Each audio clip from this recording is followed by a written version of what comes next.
There is a long-standing debate on whether humans have free will.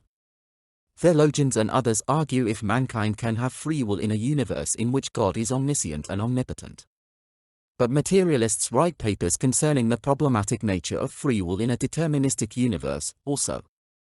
Can there be free will in a universe restricted to cause and effect or governed by a God that has predestined everything? Interestingly, few researchers ask what free will is or if it is something desirable to have. The disinterest in whether there is free will might be because of the repercussion of not having one. If mankind does not have free will, how are people held culpable for the evil they do? Let's say Tom murders someone. The police look for a motive and, lacking a reasonable motive, then send him to a psychiatrist to see if Tom is fit to stand trial. The judge will ask if Tom understands the difference between right and wrong. This assumes that there is a right and wrong and a way to choose between them. But if Tom does not have a motive for killing Sally and yet knows that killing is wrong, why did Tom kill Sally? Tom had a reason, but he may not wish to share it. The reason he had is akin to the reason people purchase lottery tickets. To a rational human being, any reason Tom offers is insufficient. This is why he is found guilty of murder. Had he a motive, it would be ruled a justified homicide. The police look for a motive in a killing but only find excuses. If Tom kills Sally because Sally wanted to leave him, do we categorize this as an exercise of free will or an irresistible urge driven by anger? Even if we suppose Tom has inculcated the mores of civilized men, are we to suppose that the murder was a calculated act done in the full possession of his faculties? What does it mean to have a motive for murder? Does it make sense to say a murder was an act of choice and manifested an act of free will? What about when people take drugs? Is sniffing coke the exercise of free will? At what point do we say the person no longer takes drugs as an act of free will but has become an addict? When people are addicted, we say they have lost their ability to choose. But they had free will when they became addicted. What do we say about people who sell drugs and pornography? What compulsion are they under? What of people obsessed with becoming rich, who live like a homeless person while working 18-hour days making money? Where does free will end and addiction begin? One thing we notice with people who seem to be in control of their lives is that they are predictable in their behavior. It's a predictability they can easily change, but it is a predictability resistant to external influences. A normal person reverts back to habit even after a serious disruption to their routine. The church-going mom's habits are more resilient, at least to outside disruptions. The drug-addicted prostitute's habits are. The drug addict life pattern is predictable because of the addiction. She will visit the same few places because of her addiction and her method of acquiring funds for drugs. However, if her supplier is jailed or her place of business taken over, she will quickly create a new routine. Criminals take on the habits of feral animals. If they are foragers, they adopt a passive pattern defined by elements in their environment, but predators are less predictable in their routine as they are required to adapt to their prey's habits. The predictability of fatalists hinges on the constancy of their environment. Normal behavior is ontological, that is, influenced primarily by the person's goals. In this sense, fatalists are running from threats and risks, whereas normal behavior consists of systematically working towards a goal. If one is not running towards God, one ends up running from Satan. The difference is seeking what you love compared to hiding from what you fear. This was first modeled in the Garden of Eden. The addict or unbeliever has free will in the technical sense, but he or she becomes controlled by the details of their circumstance. Drug addiction is an extreme case, but being obsessed with getting wealthy, or with sex or one's popularity also whittle away how much freedom one has. People have to work or beg. Most people have to ensure certain standards are maintained. We have to drive according to the law and so on.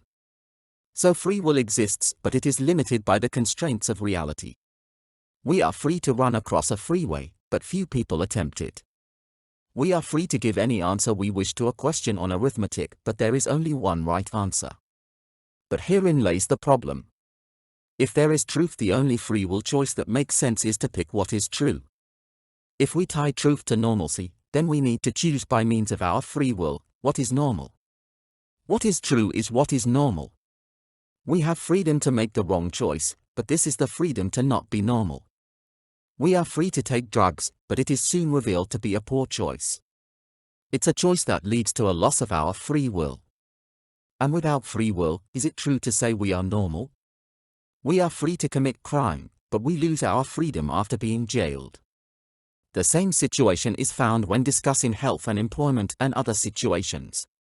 We are free to make the right choices or choose to lose our freedom. If we no longer have the freedom to choose, is it true to say we are normal?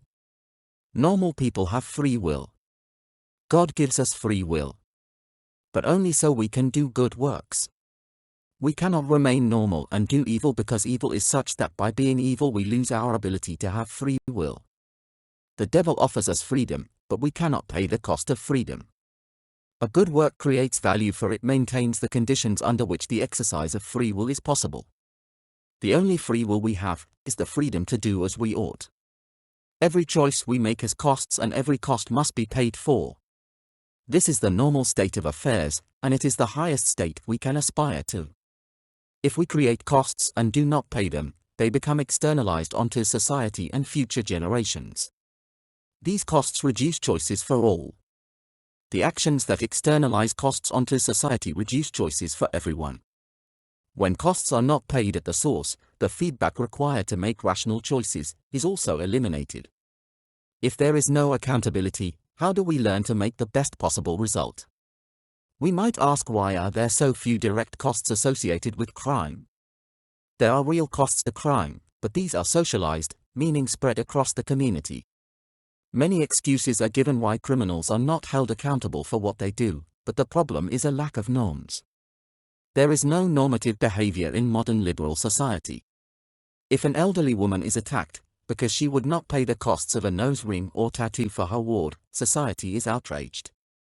But it is a law that has been broken, not a social norm. The law imposes the penalty, not society. We may scream that this behavior is unacceptable, but it does not translate into any penalty. Liberal society abdicated its responsibility for creating norms and defending its norms. But the law does not express true norms. The law is agenda-driven and is easily modified to reflect the liberal social agenda of which it is part. To have true social norms requires a normative agent. This brings us back to the issue of good and evil. Evil relativizes choices. In liberal society, choices are akin to choosing a breakfast cereal out of the 40 made available. The choices are many but substantially irrelevant. But if there is good and evil, then there is normative behavior, and if not, then we are drifting deeper and deeper into chaos. But that is the point or issue. Liberals promise freedom but provide only law. Because once we have eliminated social norms, we have chaos, and this can only be mitigated by law. All of this is logical and can be predicted because God is in control.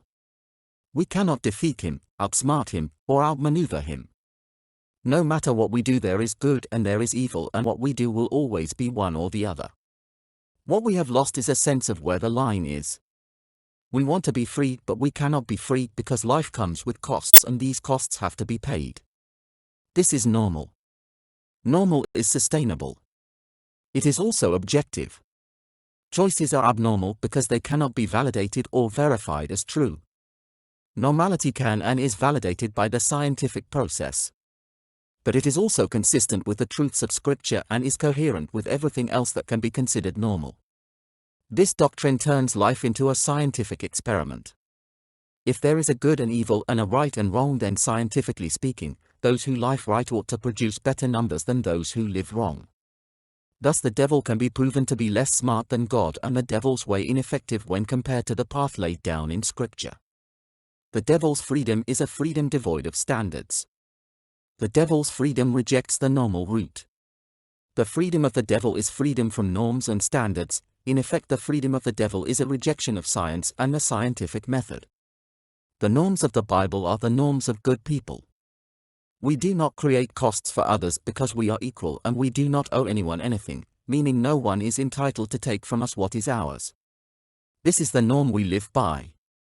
It can be quantified and measured. The normative path is scientific and objectively validated. The science is in the normative model of society. We cannot conduct this experiment called life without the test group. Liberals and liberal democracies and other law-based systems serve as the control group. The test group is a group with social norms, meaning moral standards. This is simply a group that is governed by its social norms, meaning moral truths, the chief of which we owe no one anything. What we create belongs to we who created it. All attacks on social norms come down to an attack on the rights of ownership. That which is abnormal is not normal because it is not sustainable by its own means. It must be subsidized. This is not normal. It is not normal for something to exist that must have another existence pay its costs. If this was normal, we could all do it, and we cannot. It is an abnormal situation by definition. Thus, to be normal is to choose to be sustainable and to do that which creates sufficient value for others that no one needs to be subsidized. This is what the devil attempts to corrupt. The more costs the devil can externalize, the more abnormal the system becomes.